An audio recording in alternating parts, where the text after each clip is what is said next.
ગઈકાલે મેં એક ફિલ્મ જોઈ. ફિલ્મનું નામ છે આવા દે. પરીક્ષિત તામાલિયા અને કુંભલ પટેલ આ ફિલ્મના મુખ્ય કલાકારો છે.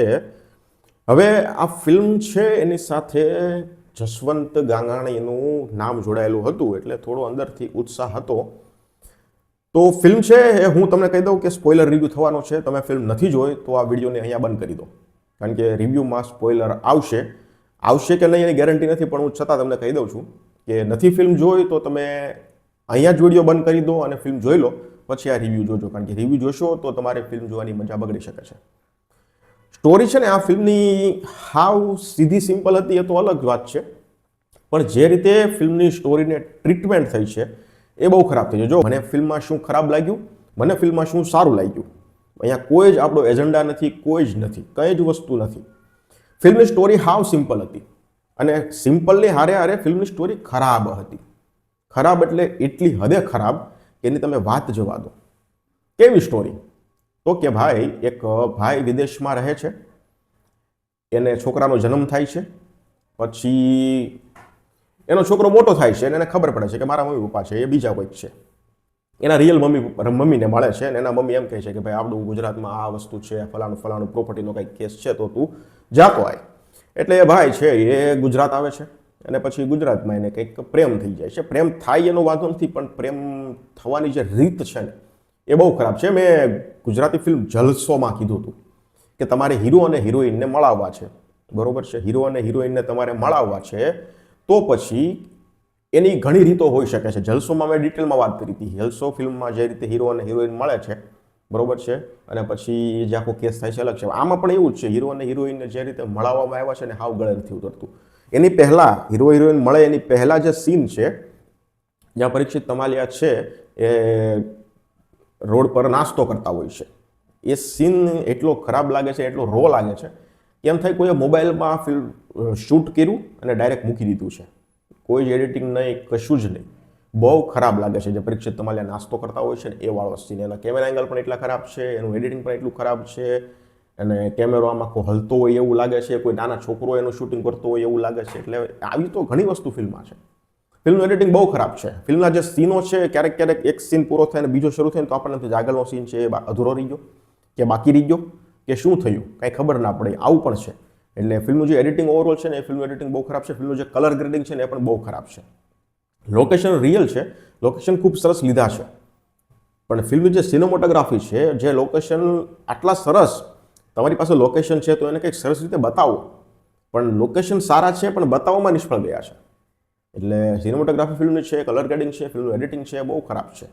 સીન જે બદલ્યા છે એ અચાનક બદલી જાય, તમને એમ થઈ જાય કે ઓલો સીન અધૂરો રહી ગયો, આ વસ્તુ થાય છે. એટલે ફિલ્મની સ્ટોરી એવી એક છે, મેં તમને આગળ કીધું એમ કે છોકરો વિદેશથી આવે છે અને ત્યાં પ્રેમ થઈ જાય છે. એમાં જે હિરોઈનને મળે છે, જે મળવાનો વે છે ને, જે રીતે હીરો અને હિરોઈન મળે છે એ વસ્તુ બહુ ખરાબ લાગે છે. ઘણા તરીકા હતા હીરો અને હિરોઈનને મેળવવાના, અને અહીંયા સ્ટોરીની ડિમાન્ડ એવી હતી કે હીરો હિરોઈન મળે એટલે પહેલાં તો બંનેમાં ઝઘડો થવો જોઈએ.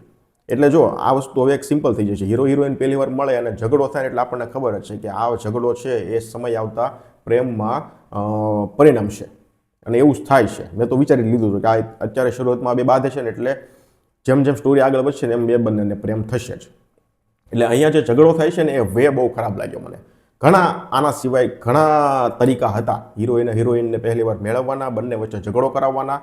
એક વસ્તુ મને અહીંયા લાગી કે એ જ્યારે કોન્સેપ્ટ થાય છે કે કંઈક પેલી સ્પર્ધા થાય છે ત્યારે હીરો છે એ ગીત ગાય છે, અને પછી એ હીરો ગીત ગાય અને પછી સ્ટેજની નીચે આવે, બધાને મળે છે, બધા વખાણ કરે છે, અને પછી હિરોઈનના પપ્પા એમ કહે છે કે આ ભાઈ છે આપણે એને તું ઘરે ઇન્વાઇટ કરજે, બરોબર છે, તો જમવા માટે. એટલે એ જમવા માટે ઇન્વાઇટ કરજે એવું કહે છે. એટલે ભાઈ છે એ આખું હિરોઈનનું કુટુંબ પાછું એ ઘરે પહોંચી જાય છે અને જમવા માંડે છે.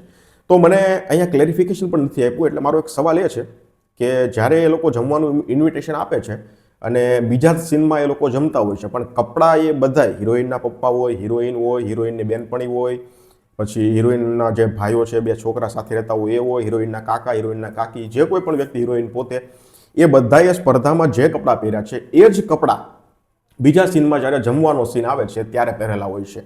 તો શું એ જમણવાર એ જ દિવસે હતું, એ જ રાત્રે રાખેલું હતું, કે આપણે સ્પર્ધા પૂરી થાય એટલે તરત જ જમણવાર ગોઠવવાનું છે એ જ રાત્રે હતું?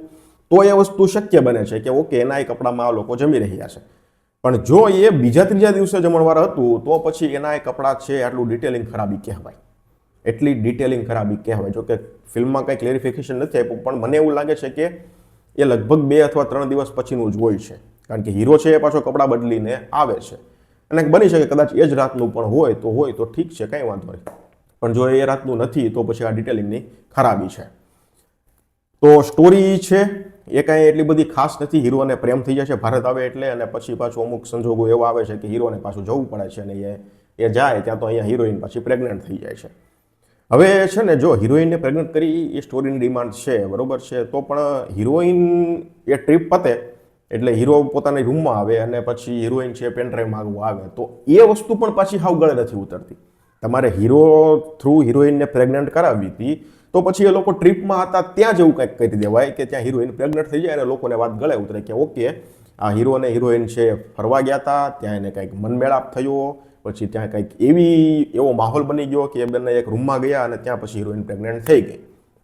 આ રીતનું બતાવી શકાય એમ હતું. પણ અહીંયા કેવું બતાવ્યું, ટ્રીપ પૂરી થઈ ગઈ, હીરો ઘરે આવી ગયો, હિરોઈન છે પેનડ્રાઈવ દેવા પાછી આવે છે, પાછી એ જાય છે, પાછી એમ કહે છે પેનડ્રાઈવ મળતી નથી, મારી ખોવાઈ ગઈ છે. તો યાર આ કંઈક હાવ ગળે ઉતરે એવું છે. એટલે જે સ્ક્રીન પ્લે લખાણેલો છે એ પણ ખૂબ નબળો છે. ફિલ્મની જે સ્ટોરી છે એ પણ ખૂબ નબળી છે. અને શરૂઆતમાં તો એમ જ થાય કે આ શું હાલી રહ્યું છે. હીરો અને હિરોઈન જ્યારે મળે છે ત્યાંથી લઈ અને ઇન્ટરવલ સુધી જે વસ્તુ હાલે છે બહુ કંટાળો આવે છે. આમ આપણને એમ થાય કે સ્ટોરી અહીંયા ઊભી રહી ગઈ છે. એટલે જે મુખ્ય કામ માટે હીરો આવ્યો તો એ છેક ઇન્ટરવલમાં આવે છે. જે પ્રોપર્ટી માટે અને જે કાંઈ XYZ માટે જે કાંઈ આવ્યો તે બધું ક્લાઇમેક્સમાં આવે છે. ત્યાં સુધી હીરો અને હિરોઈનનું જ આખું જે વાજિંત્ર છે એ વાગ્યા કરે છે. ફિલ્મની સ્ટોરી આમ જોવો તો હાવ નાની હતી, પણ એટલી એને ખેંચીને મોટી કરી કે 2 કલાકની ફિલ્મ બનાવી નાખી. લગભગ આ ફિલ્મને જો શોર્ટ ફિલ્મ બનાવી હોત ને લગભગ 25 થી 30 મિનિટની, તો આ એક સારી ફિલ્મ બની શકત એવી હતી.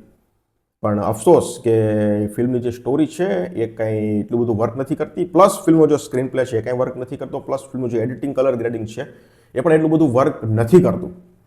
એટલે ફિલ્મ સતત ને સતત આપણને બોર જ કરે છે. હા, આ ફિલ્મનો જો પોઝિટિવ પોઈન્ટ હોય ને તો ફિલ્મના કલાકારો છે. ફિલ્મના કલાકારોની એક્ટિંગ છે. હેમંત ખેરની એક્ટિંગ તમે જોઈ લો, સોનાલીબેનની એક્ટિંગ તમે જોઈ લો, કુંપલ પટેલની એક્ટિંગ પણ ખૂબ સરસ કહી શકાય એવી છે. પણ આ ફિલ્મના જે મુખ્ય કરતા હરતા સૂત્રધાર કે પછી ફિલ્મનો જે સપોર્ટ, ફિલ્મનો જે ટેકો, એ બધું કહેવાય ને તો પરીક્ષિત તમાલિયા છે. પરીક્ષિત તમાલિયા સુપર, એનો લુક જે આપ્યો છે બહુ મસ્ત લુક આપ્યો છે, જબરજસ્ત. પરીક્ષિત તમાલિયા એકદમ ચોકલેટી બોય લાગે છે. પરીક્ષિત તમાલિયાનો લુક મસ્ત છે, પરીક્ષિત તમાલિયાની એક્ટિંગ પણ બહુ મસ્ત છે.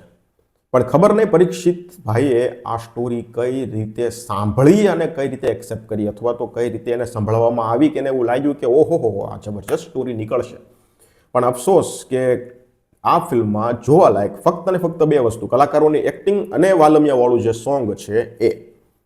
એના સિવાય આ ફિલ્મમાં બીજું કંઈ જ જોવાલાયક નથી.